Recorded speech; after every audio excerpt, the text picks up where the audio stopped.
नमस्कार, प्रभा साक्षी news network पर आप सभी का स्वागत है। नासिक स्थित सैन्य उड़ान प्रशिक्षण केंद्र में आयोजित पासिंग आउट परेड के बाद एक युवा सेना अधिकारी का अपनी प्रेयसी को विवाह प्रस्ताव देना इन दिनों पूरे देश में चर्चा का विषय बना हुआ है।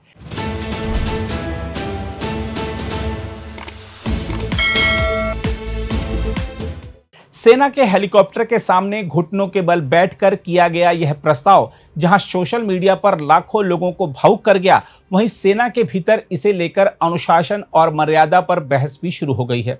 युवा कप्तान ने जैसे ही अपनी प्रेयसी को अंगूठी पहनाई, वहां मौजूद परिवारजन, साथी अधिकारी और अतिथि इस पल के साक्षी बन गए। 5 वर्षों के प्रेम को उस विशेष दिन एक नया नाम देने का सपना मानो उसी क्षण पूरा हो गया। अधिकारी ने बाद में मीडिया से कहा कि यह दिन केवल उनके सैन्य जीवन की उपलब्धि नहीं था, बल्कि निजी जीवन का भी सबसे सुंदर मोड़ था। उन्होंने कहा कि वर्षों की कठिन मेहनत के बाद वह और उनके साथी आज पायलट और प्रशिक्षक बने हैं, इसलिए उन्हें लगा कि अपने होने वाली जीवन संगनी को विवाह प्रस्ताव देने के लिए इससे बेहतर दिन कोई नहीं हो सकता। यह भावुक दृश्य सोशल मीडिया पर तेजी से फैल गया और इसके बाद सेना ने संबंधित कप्तान से स्पष्टीकरण मांग लिया। रक्षा सूत्रों के अनुसार सेना अधिकारी की भावनाओं को समझती है, लेकिन सैन्य हेलीकॉप्टर और आधिकारिक परिसर का निजी क्षणों के लिए उपयोग स्थापित नियमों के अनुरूप नहीं माना गया। वरिष्ठ अधिकारियों ने इसे सैन्य मर्यादा से जुड़ा विषय बताते हुए कप्तान से जवाब मांगा है। हालांकि इस मामले में किसी कठोर अनुशासनात्मक कार्रवाई की संभावना नहीं जताई जा रही है। सेना का जोर अधिकतर युवा अधिकारी को सैन्य आचरण और वर्दी की गरिमा के प्रति संवेदनशील बनाने पर है। उधर इस पूरे विवाद के बीच सेवानिवृत्त लेफ्टिनेंट जनरल केजेएस ढिल्लों ने युवा अधिकारी का खुलकर समर्थन किया है। उनका कहना है कि यदि एक सैनिक देश के लिए अपने प्राण न्यौछावर करने का साहस रखता है तो उसके प्रेम को संदेह की नजर से नहीं देखा जाना चाहिए। उन्होंने कहा कि प्रेम का सार्वजनिक इजहार अनुशासन को कमजोर नहीं करता, बल्कि यह एक जवान दिल की सच्ची भावना को दर्शाता है। मैम, ये जो इंसिडेंट हुआ जिसके ऊपर एक आर्मी एविएशन की पासिंग आउट परेड के बाद में एक यंग ऑफिसर जो कि हेलीकॉप्टर पायलट है, उसने वो हेलीकॉप्टर पीछे बैकग्राउंड में है, उसके फोरग्राउंड में अपनी फैंसी को या अपनी मंगेतर को प्रपोज किया है और वो फोटोग्राफ्स काफ़ी मीडिया पे वायरल हुई है। अलग अलग लोगों ने उसके ऊपर अलग अलग तरह का कमेंट किया है। किसी ने बोला कि ये डिसिप्लिन का ब्रीच है, किसी ने बोला ये नेशनल सिक्योरिटी का इशू है, पीछे इक्विपमेंट दिखाई दे रही है, किसी ने कुछ बोला, किसी ने बोला नहीं ये नहीं होना चाहिए, फौजियों को ऐसा नहीं करना चाहिए। तो मेरा इसमें यह मानना है कि आप एक फौजी को उसके अंदर की जो देश प्रेम की भावना है, आप उसको ये चाहते हो कि उसकी देश प्रेम की भावना इतनी स्ट्रांग हो कि वो देश सेवा में अपनी जान तक कुर्बान कर दे और उसको क्वेश्चन नहीं करे। अगर देश प्रेम की भावना को इतना स्ट्रांग चाहते हो तो उसका जो अपने प्रेमिका या अपनी मंगेतर की प्रति जो अपना प्यार या वो भावना है, उसको व्यक्त करने के लिए क्यों इतना हो हल्ला हो रहा है? देश प्रेम तो तभी आएगा ना अगर उसके अंदर प्रेम की भावना होगी, तो वही तो वो व्यक्त कर रहा है। और अगर वो यंग ऑफिसर नहीं करेगा और वो अगर फैंसी को प्रपोज नहीं करेगा, सोशल मीडिया का ज़माना है और उसमें अगर वो फ़ोटो नहीं खींचेगा, तो क्या फिर सीनियर ऑफिसर्स ये सब बातें करेंगे? फौज में तो हमारी कहावत है, if youngsters want do it, who else will do it. वो तो करेंगे मैम, वो तो उसमें जो जोश है ना, उसमें जो इनिशिएटिव है, उसको बरकरार रखना सीनियर ऑफिसर की जिम्मेवारी है। और रही बात कि नेशनल सिक्योरिटी कॉम्प्रोमाइज़ होगी और ये हो गया क्योंकि पीछे हेलीकॉप्टर फोटो में दिखाई दे रहा है, उस हेलीकॉप्टर के बारे में आप इंटरनेट के ऊपर सब कुछ जान सकते हो, किताबें लिखी हुई हैं उसके ऊपर, जेन्स वीकलीज एंड ऑल। और दूसरी बात, अगर नेशनल सिक्योरिटी उसने ब्रीच करनी है, जब ब्रीच हो गई है, तो इंडियन आर्मी तो नौजवान आर्मी की एग्जीबिशन लगाती है, वहाँ पे तमाम इक्विपमेंट डिस्प्ले की जाती है, उसके पीछे चार्ट लगते हैं उसकी कैपेबिलिटीज़ के।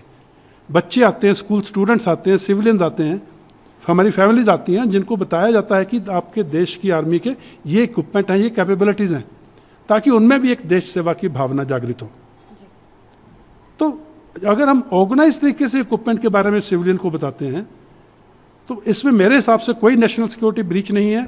एक बहुत ही सुंदर, पवित्र एक आभास था, एक व्यक्त किया करने का तरीका था अपना देश प्रेम का, अपना खुद के प्रेम का। I think we should let it be. And soldier में जिसमें मैम प्रेम नहीं है ना, फिर वो देश प्रेम भी नहीं होगा। तो I don't think there is anything wrong. I think it should be taken in the straight. Ma'am, दो चीज़ है। ये ना side effects of social media है। हम आज उस दौर से चल रहे हैं जहाँ पे हम सोशल मीडिया के इम्पैक्ट और साइड इफ़ेक्ट से वंचित नहीं रह सकते, अपने आप को शील नहीं कर सकते। वो गए ज़माने जो पुराने टाइम की गैरिजन होती थी, कंटोनमेंट होती थी, कि हमें मालूम ही नहीं था कि सिविलियन को गैरिजन के अंदर का दुनिया अलग है क्या है। अभी we are expose to the outside world courtesy internet और सोशल मीडिया।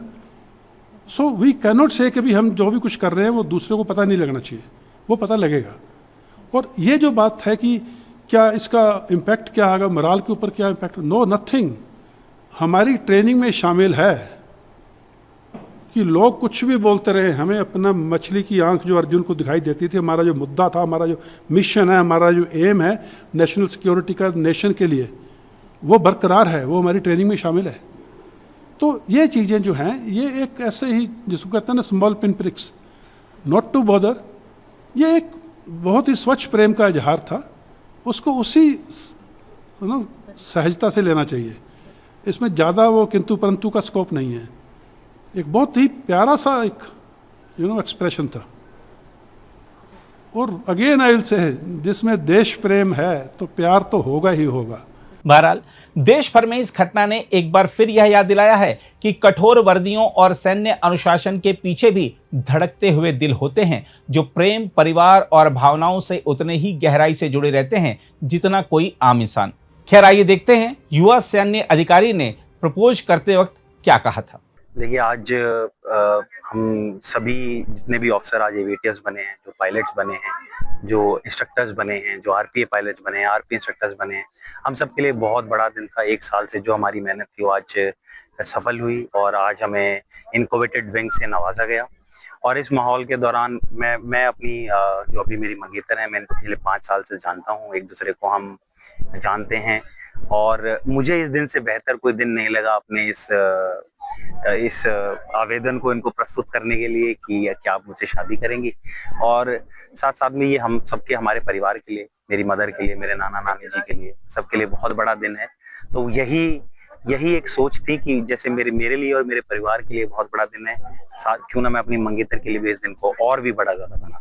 तो ये मेरा एक सोच था इस पूरे आइडिया के पीछे। अगर आप भी लेना चाहते हैं देश दुनिया की तमाम जानकारी तो आज ही सब्सक्राइब करें हमारे चैनल को। साथ ही नीचे दिए बेल आइकन को जरूर दबाएं ताकि हर अपडेट आप तक पहुंच सके।